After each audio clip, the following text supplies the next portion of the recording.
never taken that package. I'm not a drug dealer. I swear to you, Dad. Believe me, right? Yes, I believe you.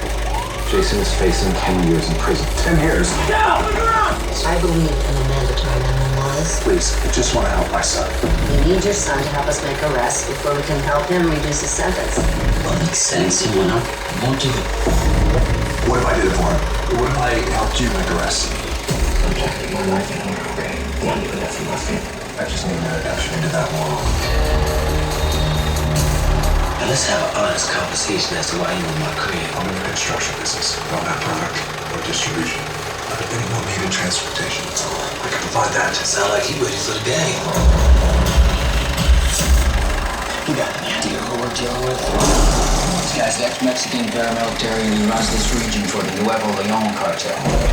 When you work around, you will be treated like family. This, of course, includes your wife and your child.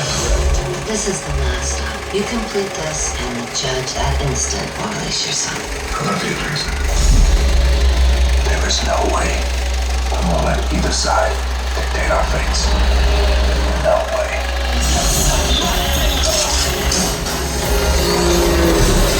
Every move that I make or I don't make, Jason will have to live with for the next 10 years of his life. What if you don't live?